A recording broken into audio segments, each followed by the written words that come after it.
Ito talagang palasyo Dom Pedro na ito nagpapanggap na spa sa Makati?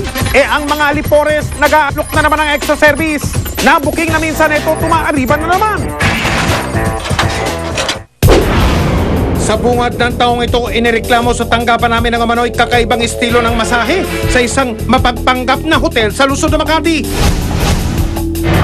Sino ba naman ang hindi may iskandalo sa mga eksena ng aming nakunan?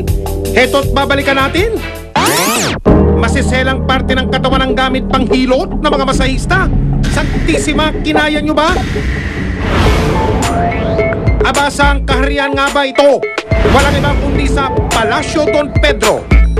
Sa talaan ng Securities and Exchange Commission o SEC, natuklasan namin ang may-ari raw ng Palasyo Don Pedro ang pinangalan ng Show Syndicate.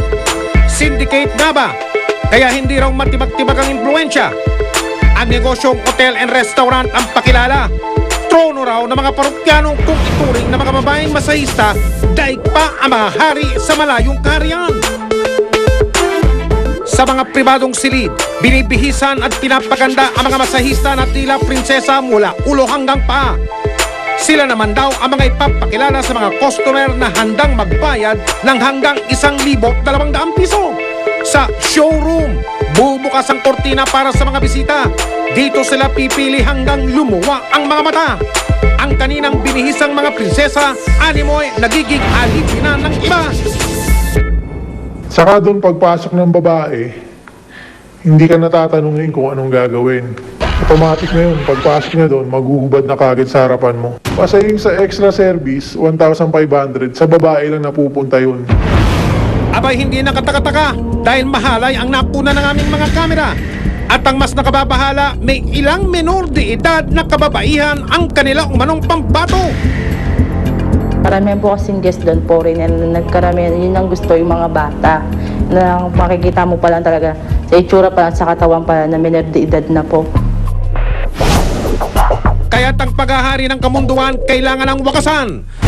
Kasama ang pangkat ng mga social worker, women's desk at ilang kasapi ng pulisya ng lungsod na Makati, sinagip ang mga kababaihan sa kaharian ng kahalayan. Huli sa akto ang akbang pagbibigay ng malaswang serbisyo. Ang ibang mga kwarto naman tila dinaanan ng bagyo na makatakbong mga babae at mga parokyano. Sa gitna ng operasyon, napagalaman namin na ang babaeng nahuli sa akto, menor de edad pala. Hindi lang pala isa, may iba pang menor de edad na kasama. Hindi naman namin ang totoong edad nila. Pumiyok naman sila tungkol sa kanilang bawal na trabaho. Ano yung extra service na usually na ino-offer ninyo? Nasa customer naman yun eh. Wala naman sa amin yun, hindi naman namin sila pinipilit. O yung live. Eh kung boyfriend na nila yung yung Giuseppe, pwede na. 8 ang lumalabas na minor. Pero hindi naman natin sinasabing minor talaga kasi minsan nagkakaroon din ng delayed ang eruption ng mga ngipin. Based lang yun sa aming findings na nakita. Since kasi yung minor yung traffic person, pwede siyang pumasok sa qualified trafficking. May parusa siya na habang buhay na pagkakabilanggo. Tapos meron siyang penalty na mula 2 million hanggang 5 million pesos. Ilang linggo mula ng salakay ng Palasyo Don Pedro at may palabas ang kwentong ito sa investigador. Ipinasara ng Business Permit and Licensing Office ng lungsod na Makati ang Palasyo Don Pedro. Nasampan din naman ang mga dapat managot sa naturang kaso. May paniniguro rin na ibinigay ang mga otoridad para hindi na magpatuloy ang kalakaran ng laman sa lugar na yan.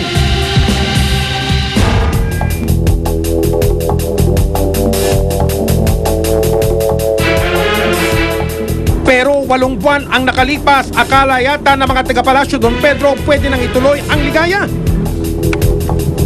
Paano ba naman nang amin itong balikan kahapon lang sa araw ng pista opisyal, mistulang bisi-bisihan ulit ang inireklamo negosyo. Game na game ulit ang mga empleyado at lamas-pasok na rin ang parokyano. Hindi ko kayo bukas eh. Ha? Hindi ko kayo bukas. Ah, hindi kayo bukas? Hindi po. Sarado Minimiti kayo? na po yung mga babae namin. Ano po? Minimiti na po kami. Sa mga empleyado. Pero yung parking lot nyo, ano nga, puno ng customer. Sa ano po yan? Sa dorm po yan. Sa dorm. Ah, sa dorm. Ha? Talaga? Kung hindi mo na itatanong, matindi ang lente ng aming kamera, kuya.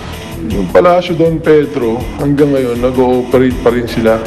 Ang pinagbago lang nila ngayon, yung mga babae wala na sa aquarium. Nandun na sa may restaurant ng Palasyo Don. Pedro. Hindi na rin sila nakasuot ng mga sexy dress. At wala na rin sila mga numero. Nung nandun ako sa may bed, lumapit siya sa akin. Paglapit niya, sinabihan niya kagad ako ng extra service, 1.5. Nude massage, 1.5 din. Kung gusto mo man o makipag-sex sa kanya, pwede. Basta bayad ka ng 1.5. Lumang tugtugin na animoy, ni-revive na naman. Nung nakadapa na ako, pumunta na siya sa gawing likuran ko, hinubad na niya yung tapis niya. Walang ipinagkaiba sa una namin nakita. Knock knock, who's there? Whatever happened to the closure order? Dahil pista opisyal kahapon, wala ang mga tauhan ng City Hall para tugunan ang panibagong sumbong na ito. Sinikap namin kunin ang payag ng lokal na pamahalaan ng lungsod na Makati. As far as the office is concerned, closed po yan at ni business permit, wala po yan. We did not renew their permit. Siyempre, nag-violate din sila ng kanilang binuksan dahil ito po ay kinandado. We will file the case in court sa Fiscal's Office Lunes. Sinubukan naming kunan ng pahayag ang may-ari ng Show Syndicate Incorporated pero nabigo kami. Isang babala rin po sa mga parokyanong tumatangkilik sa malaswang negosyo. Kailangan pa ba naming ulit-ulitin? Hindi namin kayo tatantanan. Susunod, mga kabataang alipin ng teknolohiya at mga Pilipinong kinakalakal sa ibang bansa ipapasilip sa isang dekadang pag-iimbestiga.